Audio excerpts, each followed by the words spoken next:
네, 안녕하세요. 김은중 목사의 CSI 바이블입니다. 네, 저는 MC넷과 가까운 교회에서 사역하고 있습니다. 혹시 시간 되실 때 한 번씩 와보시면 감사하겠습니다. 네, 오늘은 19회 사사기 9장 1절부터 6절을 보겠습니다. 여룻바알의 아들 아비멜렉이 세겜에 있는 외가의 친척을 찾아가서 그들과 외조부의 온 가족에게 말하였다. 세겜 성읍의 모든 사람들에게 물어보아 주십시오. 여룻바알의 아들 70명이 모두 다스리는 것하고 한 사람이 다스리는 것하고 어느 것이 더 좋은지 물어봐 주십시오. 그리고 내가 여러분들과 한 혈육이라는 것을 상기시켜 주십시오. 그의 외가 친척이 그의 부탁대로 세겜 성읍의 모든 사람에게 그가 한 말을 모두 전하니 그들의 마음이 아비멜렉에게 기울어져서 모두 그는 우리의 혈육이다 하고 말하게 되었다. 그들이 바알브리 신전에서 은 70양을 꺼내어 아비멜렉에게 주니 아비멜렉이 그것으로 건달과 불량배를 고용하여 자기를 따르게 하였다. 그리고 그는 오브라에 있는 아버지의 집으로 가서 자기 형제들 곧 여룻바알의 아들 70명을 한 바위 위에서 죽였다. 그러나 여룻바알의 막내 아들 요담만은 숨어 있었으므로 살아남았다. 세겜 성읍의 모든 사람들과 밀로의 온 집안이 세겜에 있는 돌기둥 곁에 상수리 나무 아래로 가서 아비멜렉을 왕으로 삼았다. 우선 시대 배경을 잠깐 봐야 되겠죠. 아비멜렉의 시대입니다. 우선 사사기니까 사사시대겠고요. 기드온과 300용사 이야기가 있는데 그 이야기가 이제 끝나가는 시점입니다. 미디안과의 전쟁을 했죠, 한번. 그리고 이 승리 후에 추가 전쟁 없이 40년간 평을 했습니다. 그러니까 기드온은 사사로 부름받아서 딱 한 번은 전쟁을 했습니다. 그리고 40년간 평화의 시대였습니다. 그리고 기드온이 이제 죽게 되고 기드온의 첩의 아들인 이 아비멜렉이 갑자기 등장하게 됩니다. 사사도 아니었고요. 하나님이 뭐 구원하라고 맡기신 사명이 있는 것도 아니고요. 어느 날 갑자기 등장한 사람입니다. 본문 상황 한번 잠깐 보면은 쭉 읽어보면 아비멜렉 여룻바알의 아들 아비멜렉이 나오는데 여룻바알은 좀 생소한 이름이긴 하지만 이 기드온의 다른 이름입니다. 기드온의 아들이었고요. 그리고 이 아비멜렉은 외가가 세겜이라는 동네에 있었습니다. 세겜에 찾아가서 아버지가 죽은 다음에 세겜에 가서 사람들에게 말합니다. 이 기드온에게는 70명의 아들이 있는데 이 70명이 다스리는 게 좋으냐 아니면 한 사람이 다스리는 게 좋냐, 그리고 나는 혈육이다 이런 얘기를 합니다.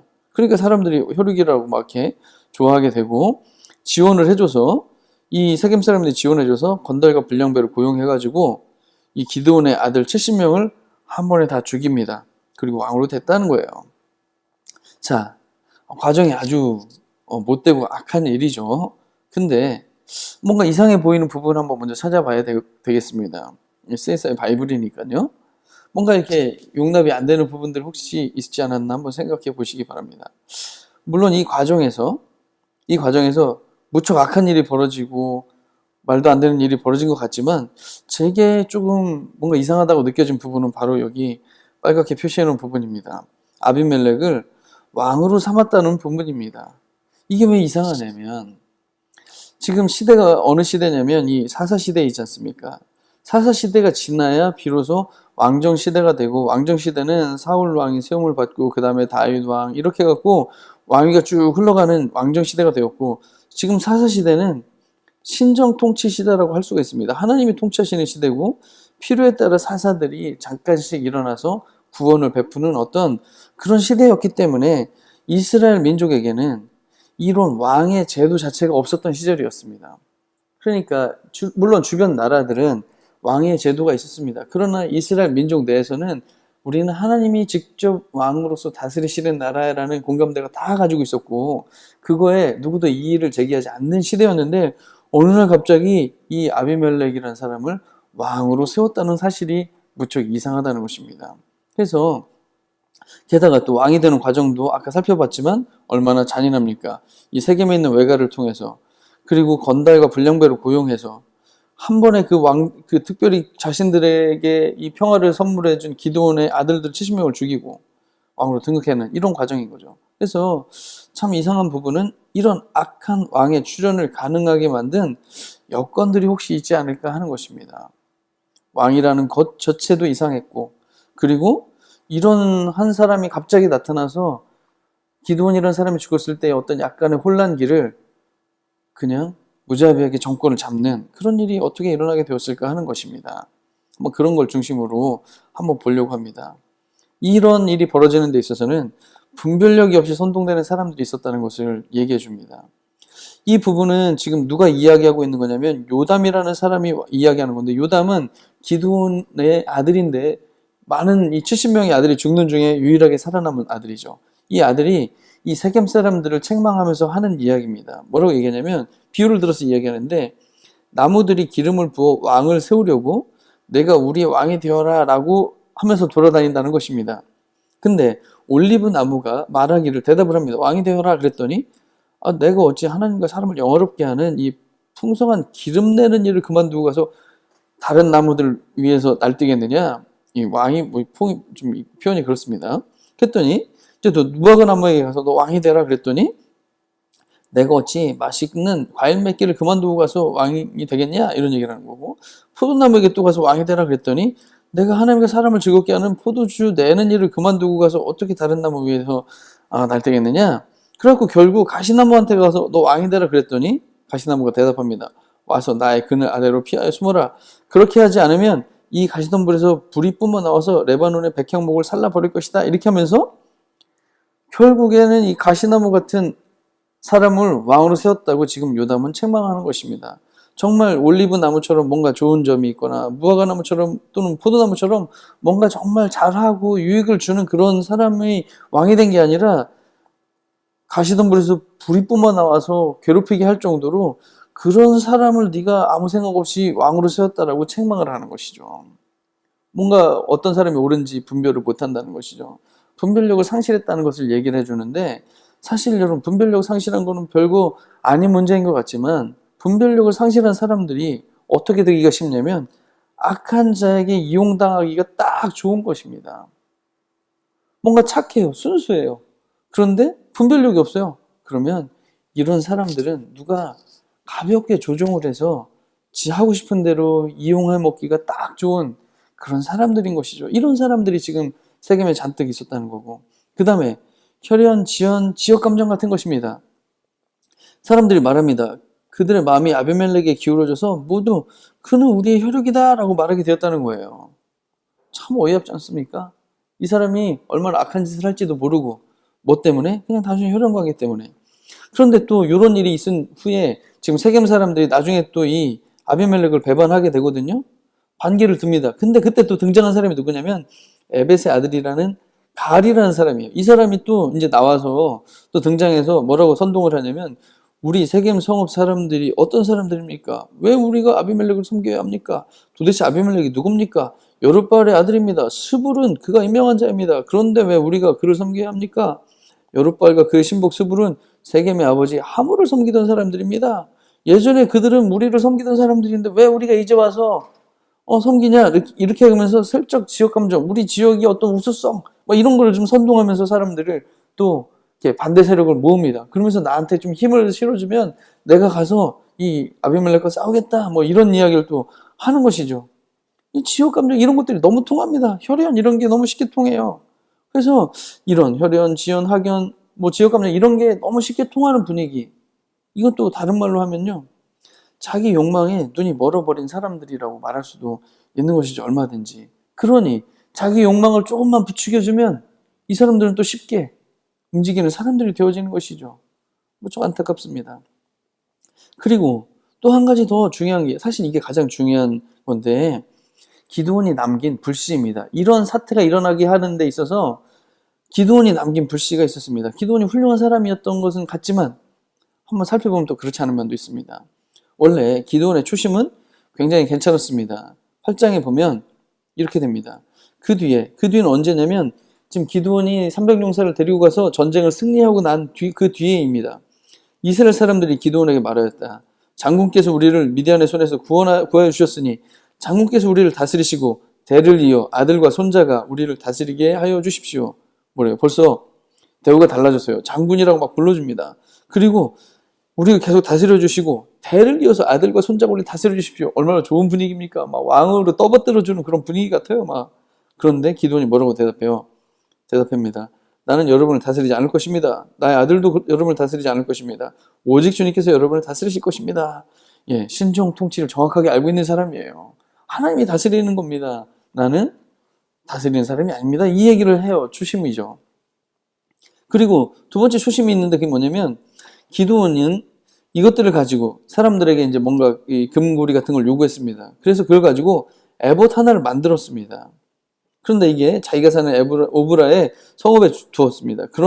그러자 온 이스라엘이 그곳에서 그것을 음란하게 섬겨서 그것이 기드온과 그 집안의 올가미가 되었습니다. 물론 이게 나중엔 잘못되긴 했는데 왜 에봇 하나를 만들었을까 하는 것입니다. 그럼 에봇이 뭐죠? 예, 제사장의 의복입니다. 그런데 그냥 단순한 옷이기도 하지만 나중에 보면 다윗이 이 에봇을 가지고서 하나님의 뜻을 묻는 데 사용하기도 했어요. 그러니까 에봇은 단순한 옷이기도 하지만 하나님의 뜻을 묻는 데 사용되는 어떤 것이기도 했어요. 그래서 기드온은요, 사사로서 하나님의 뜻에 맞게 판결을 하려는 의도로 제작했을 것으로 추정할 수 있습니다. 바로 그 말한 직후거든요. 하나님이 다스릴 거다. 난 너희를 다스리지 않는다. 하나님이 다스릴 거다. 그런데 나는 사사니까 하나님의 다스림을 가장 잘 하기 위해서, 하나님의 뜻을 분별하기 위해서는 에봇을 만들어야 되겠다고 생각하고 만든 것 같습니다. 물론 나중에는 그것이 문제가 되기도 했지만 말입니다. 여기까지는 초심이 아주 좋았다는 것이에요. 근데 달라진 초심이 나옵니다. 어디냐? 그 이유입니다. 그런데 기드온은 아내가 많아 친아들이 70명이나 되었다.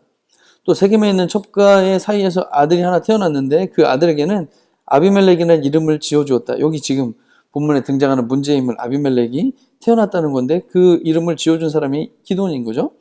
그리고 요아스의 아들 기드온은 나이가 많을 때까지 잘 살다가 죽어서 아비에셀 사람의 땅 오브라에 있는 그의 아버지 요아스의 무덤에 묻혔다. 이렇게 기록이 되고 끝나는 건데, 그러면 이게 왜 문제가 되는가 생각이 들 수도 있습니다. 그런데 한번 생각해 보세요. 많은 아내와 아들들을 두었다. 여러분, 사사들의 이름을 한번 쭉쭉쭉쭉 생각해 보세요. 어느 누가 많은 아내와 아들들을 둔 사람이 있었습니까? 아무도 없었어요. 이거는요, 왕들이나 누리던 행위예요. 사사들 그 누구도 이런 형태의 모습을 보인 사람 아무도 없었어요. 그냥 그 시대가 쭉 흘러가서 왕정 시대 때나 있었던 일을 지금 기드온은 하고 있는 거예요.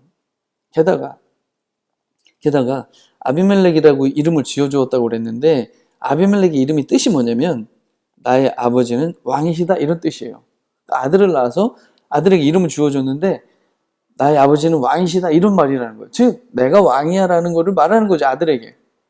아들의 이름을 부를 때마다 결국 뭐예요? 나는 왕이다. 이 얘기를 하고 있는 거나 마찬가지죠. 어떻게 이런 이름을 지어줄 수 있을까요? 황당합니다. 마음이 바뀌었다고밖에 볼 수가 없는 것이죠. 그리고 그의 아버지 요아스의 무덤에 묻혔다 이렇게 되어 있는데 이거 개역개정으로는요. 묘실에 장사되니라 이렇게 표현되거든요. 근데 이건요. 역시 왕들에게는 쓰던 표현이에요. 여러분 어느 사사가 묘실에 묻혔다 어떻게 이런 기록이 남아있는 사람이 어디 있습니까? 그냥 그가 이스라엘을 구원하였더라 라고 그냥 끝이에요. 근데 이렇게 표현을 했다는 거는요. 사사기를 기록한 저자가 기드온이 왕처럼 행세했음을 암암리에 말하고 있는 것으로 보이는 거죠. 그래서 초심은 신정 통치였지만 실제로는 왕정 통치를 하다가 인생을 끝낸 사람으로 볼 수밖에 없다는 사실이죠.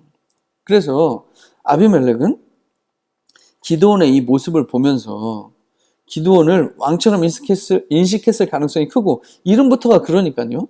그리고 아버지로부터 신정 통치를 배우지도 못했을 것으로 추정이 돼요. 그리고 나중에 나도 왕이 되겠다는 야심을 품는 이 악의 불씨를 키워가게 되었을 것으로 추측해 볼 수가 있다는 사실인 것이죠. 그래서 정리를 하자면 이 악한 자가 등장하는 토양이 마련되어 있었는데 분별력이 없이 선동되는 분위기, 자기 욕망에 충실해서 이게 얼마나 옳고 그르냐, 공적이냐라는 것을 관심을 쓰지 못하고 악한 자에 의해서 휩쓸리는 분위기, 게다가 악의 불씨를 제어하기보다는 키워내는 환경에 노출되어져 있었다는 사실입니다. 이럴 때 악한 자가 등장을 해서 정권을 잡기도 하고 악한 자가 등장을 해서 그 무리를 휩쓸어 버리기도 하고 자기 이익에 따라서 분위기를 만들어 가기도 하고 정치, 경제, 종교 모든 분야에서 이런 것들은 출현될 수가 있다는 사실입니다. 종교 분야도 역시 예외가 될 수 없지 않습니까? 우리가 다 말할 수 없고 경제 분야도 얼마든지 그런 일이 어떤 기업에서든지 당연히 일어나고 있는 그런 일입니다. 그래서 그리스도인들은요 경각심을 가질 필요가 있습니다. 분별력이 있어야 됩니다. 분별력. 이게 가짜 뉴스냐 팩트 체크를 좀 해봐야 되는 것이죠. 이게 무슨 뭐 사회 뉴스뿐만 아니라 사회에 많이 일어나고 있는 여러 현상들을 보면서 이게 도대체 어떤 그림이냐, 도대체 이게 누가 이익 보고 누가 손해 보는 분위기냐, 결국에 누가 피해를 가는 거냐라는 걸 생각을 해봐야 되겠죠. 사실이냐 체크를 해봐야 되는 것이죠. 분별력이 없으면 어떻게 될까요? 그냥 휩싸이는 것이죠. 누군가의 이야기에 그렇대 라고 그 악한 사에 의해서 이용당할 수도 있습니다. 얼마든지.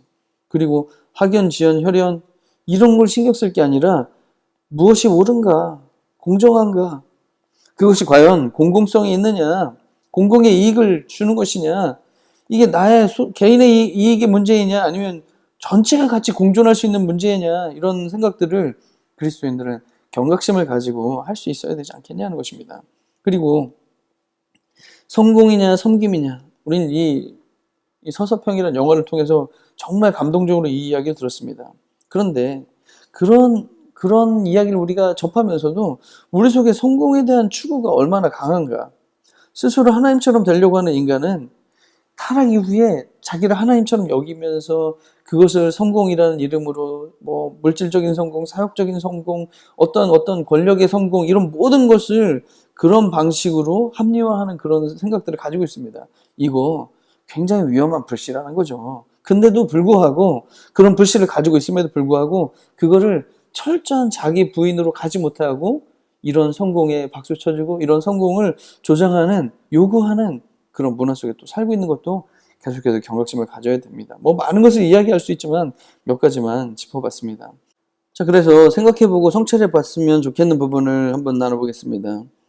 우리가 분별력을 갖추기 위해서 충분하고 다양한 정보를 접하고 있는가 하는 것입니다. 신문도 한 개만 읽으면 안 됩니다. 조금 더 폭넓게 읽어야 되고 또 다양한 생각을 해보면서 분별해 볼 필요가 있겠죠. 그리고 나의 생존을 좀 넘는 생각을 할 여유가 혹시 없는가? 나의 이 이익과 유익을 위해서는 정말 수단과 방법을 가리지 않는데 이게 정말 다 같이 공공으로 살아가는데 정말 도움이 되는가? 내 주변 사람들에게도, 내 이웃에게도, 같은 업계에 있는 사람들에게도 정말 이익이 되는가 하는 부분들을 자꾸 생각해 보는 것이 필요합니다. 그리고 내 안에 세속적 가치가 꿈틀대고 있는 것은 아닌가? 혹시 그것을 방치하거나 키우고 있는 것은 아닌가 하는 것입니다. 우리 이거 정말 많지 않습니까? 매일매일. 자기 부인이 너무너무 중요한 것 같습니다. 잘 하고 있는가 성찰해 보시면 좋을 것 같습니다. 성경 즐겁게 읽는 분들이 많아졌으면 좋겠습니다. 늘 소망입니다.